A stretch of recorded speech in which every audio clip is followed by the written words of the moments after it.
أما بعد الحمد لله رب العالمين والعاقبة للمتقين والصلاة والسلام على محمد وآله وأصحابه أجمعين.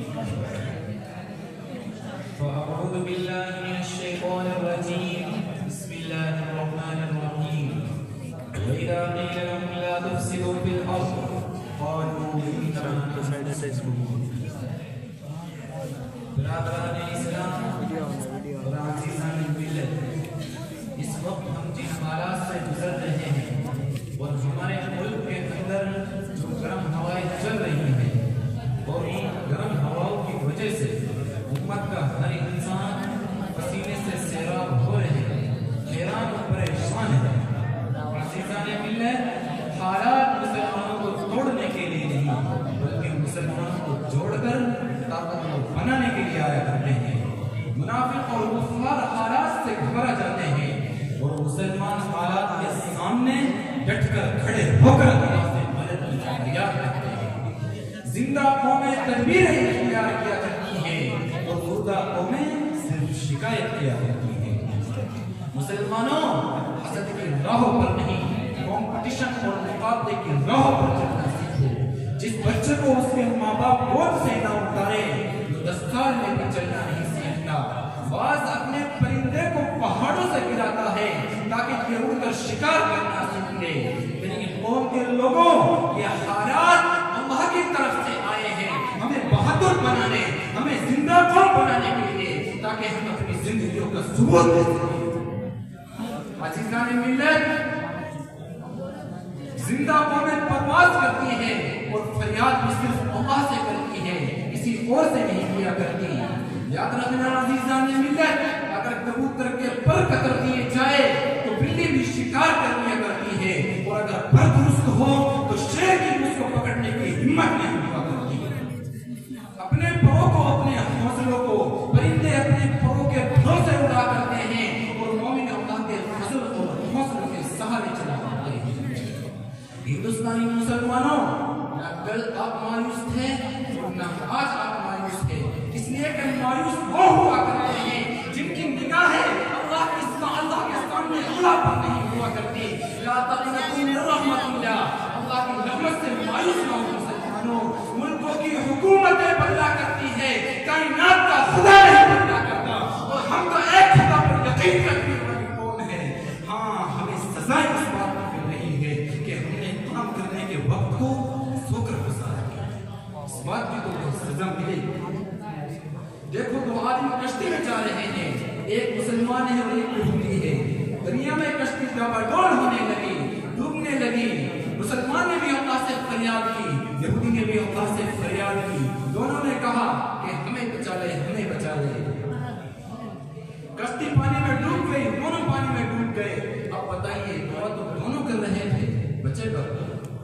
سمپل جواب، جس پر تیرنا آتا ہے وہ بچے گا.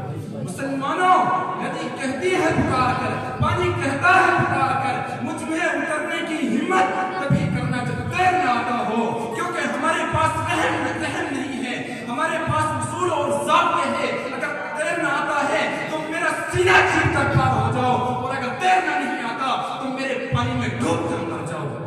یہ دنیا نظام اسباب اور کمپٹیشن کی جگہ ہے. یہاں ماننے والوں کو بھیک دلا کرتی ہے اور چھیننے والوں کو حق دلا کرتا ہے. میری قوم کے لوگوں، ناصر مساجد کے دور سے نکلو.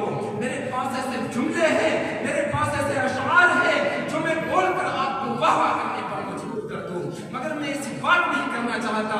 گلاب کی پتیوں کو گفتگو اس لیے نہیں کر سکتا کہ میرے ذہنوں میں میری قوم کی لاشیں اور بارود کی مہک بہہ رہی ہے. میں چاہتا ہوں کہ آپ کے دل کو چوٹ لگے اور یہ ٹیسٹ آپ کو سونے نہ دے، آپ کو تڑپنے پر مجبور کر دے. اس لیے کہ زندہ قومیں جب بستر پر بےچین ہوا کرتی ہے تو وہ خدا کو مناتی ہے، اور دن کے اجالوں پر سواری پر چڑھ کر وہ اس نظام کائنات کو پتہ کیا کرتی ہے. اور ہماری قومیں رات کے 2 بجے بیٹھ کر ہوٹلوں پر تبصرہ کرتی ہے کہ جو بائیڈن کو پوٹن کے ساتھ پنگا لینا چاہیے، نہیں لینا چاہیے. آپ سے پوچھا تھا کسی نے کہ رات کے 2 بجے تک جاگنے والی قوم صبح 11 بجے اٹھ کر فیس بک پر قوم کے لوگوں ہمارا مقابلہ اس ملک کے اندر ایسے لوگوں سے ہے جو رات کے 3 بجے دوڑا کرتے ہیں. دشمن ضرور ہے مگر اس سے سیکھنے کے قابل ہے. وہ دشمن ضرور ہے مگر اس کی خوبیاں سمجھنے کی ضرورت ہے. میری قوم کے لوگوں جو محنت رات کے 3 بجے اٹھ کر جو قوم رات کے 3 بجے اٹھ کر محنت کرتی ہے اس قوم کا مقابلہ صبح 11 بجے اٹھنے والی قوم کبھی نہیں کر سکتی, چاہے وہ اولیاء اللہ کے ناطے پوتے ہی نہیں نہ ہو جائے. عزیزان ملت, محنت کرنے والی قوم کا مقابلہ بس دعاؤں سے نہیں کی جاتی, دعاؤں سے کی جاتی ہے, کوششوں سے کی جاتی ہے, محنت سے کی جاتی ہے. نسبتیں تبھی کام آتی ہے جب نسبت کی حیثیت اس کے اندر موجود ہو. شیر کا بچہ شیر تبھی کہلاتا ہے جب وہ شکار کرنا جانتا ہو. اگر وہ خود شکار ہو جائے تو وہ شیر نہیں بگڑ جاتا. نبی کریم صلی اللہ علیہ وسلم نے اس امت کو کھڑا کیا. میرے آقا صلی اللہ علیہ وسلم نے اس امت کو اپاہج نہیں بنایا, اس امت کو لگڑا نہیں بنایا, اس امت کو لولا نہیں بنایا. معاف کیجیے گا میرے بھائیوں, سچائی تو یہ ہے کہ اس امت کو بزدل نہیں بنایا. میرے آقا صلی اللہ علیہ وسلم نے اس امت کو کھڑا کیا. سچ لکھا ہے ایچ مائیکل ہارٹ نے ندی 100 میں 28 سالوں میں کتاب مکمل کی تھی. ایچ مائیکل ہارٹ نے کتاب لکھی تھی 100 کہ دنیا کا سب سے بڑا انسان محمد رسول اللہ صلی اللہ علیہ وسلم. وہ ایچ مائیکل ہارٹ یہودی ہے مگر حضور صلی اللہ علیہ وسلم کی تاریخ پر مجبور ہو رہا ہے.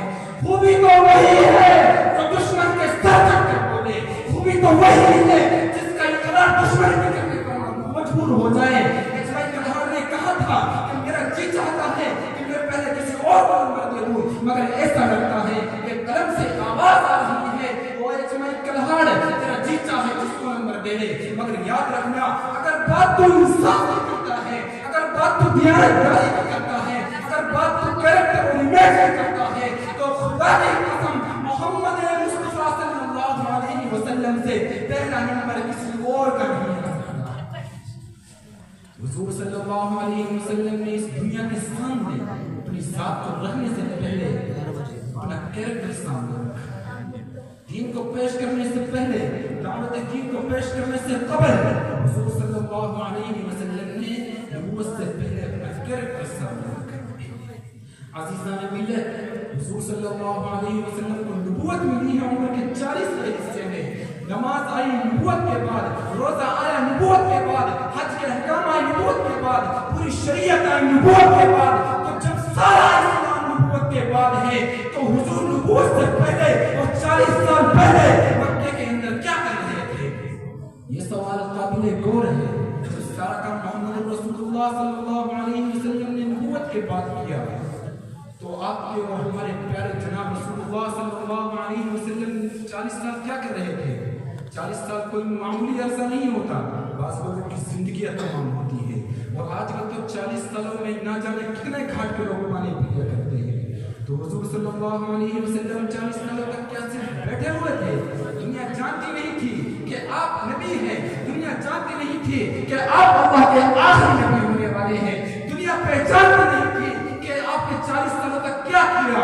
میرے آقا صلی اللہ علیہ وسلم نے 40 سالوں کے بعد آپ نے فرمایا کہ نماز ایسے پڑھو, روزہ ایسے رکھو, حج ایسے کرو, زکات اس طرح نکالو. لیکن میرے آقا صلی اللہ علیہ وسلم نے 40 سال پہلے مکے کے اندر بتایا کہ زندگی کیسے گزاری جاتی ہے, پرسنل بیہیویئر کیا ہوتا ہے, سیلف کیریکٹر کیا ہوتا ہے, اخلاق کیا ہوتا ہے. وہ محمد جو بچپن میں چھوٹی سی عمر میں مکے سے دائی حلیمہ کی گود میں بیٹھ کر اونٹنی پر سوار ہو کر طائف کی گلیوں میں قبیلے کو ساتھ تشریف لے جاتے, حلیمہ گود سے لگا کر سینے سے لگا کر پرورش کرتی ہے. وہ میرا محمد میرے آقا صلی اللہ علیہ وسلم وہ عبداللہ کے گدارے درے یتیم آمنہ کے لال جب حلیمہ کی سینے سے لگ کر دودھ پیتے تو ایک چھتی کا دودھ پینے کے بعد جب حلیمہ دوسرے کی طرف لے جاتی تو میرے آقا رک جاتے, فرماتے حلیمہ ایک طرف میں نے دودھ پینی ہے, دوسری طرف تیرے اور بچوں کا حق ہے. میرے آقا صلی اللہ علیہ وسلم نے فرمایا دیکھو میرا بچپن ہے,